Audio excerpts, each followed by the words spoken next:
Mga kapuso, 5 ka-classrooms ang Kabasi Santa Rosa Integrated School sa Gimbal, Iloilo na sunog. 122 ka estudyante ang apektado.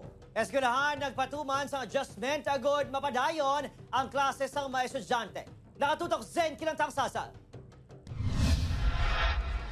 Nagapanguna nga problema sa mga eskwelahan sa Western Visayas among kakulang sa hulot klasihan. Subong nangindako nga panghangkat para sa Kabasi Santa Rosa Integrated School sa Barangay Santa Rosa, Laguna, Gimbal, Iloilo ang classroom shortage pagkatapos nga masunog ang 5 ka hulot klasihan Domingo sang kaagahon. Lakip sa nasunog ang mga lamesa, pulungkuan, libro kag iban pang learning materials. Suno sa Gimbal BFP, nagreport sa ila opisina ang isa ka maestro nga natabuan nga yara sa eskwelahan nagatulog nga nagapatay sindi ang suga. Pagwa sini nakitaan na ang pag-ibuan sang kalayo sa mga classroom.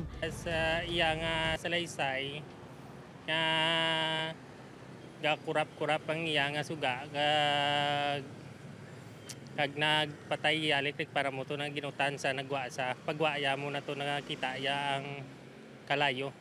Ginalantaw sa mga bumbero nga posible naghalin ng kalayo sa linya sang kuryente, apang padayon pa nga ginaimbestigahan. Nahibaluan nga tuig 1970s pa sang gintukod ang mga classroom. Nagdangat sa masobra 3 million pesos ang ginbiling nga balor sang halit sang sunog.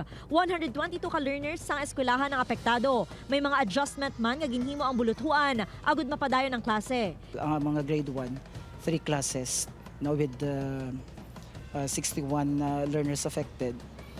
Ginimo ko na lang siya nga 2 classes.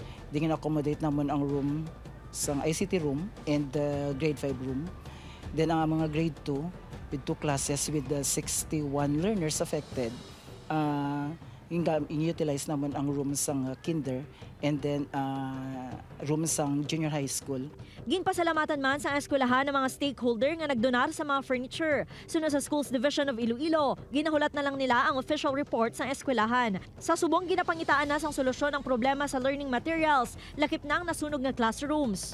The Silinga Schools Division Superintendent has also coordinated with our LR section kagaton supply office, no, kag mga neighboring districts na to na kaya I'm sure may mga schools and districts makita nga may mga excess nga mga learning materials na pwede naton ma-share dito anay. Upod kay Cirilo Randuque, Zen Kilantang Sasa, One Western Visayas.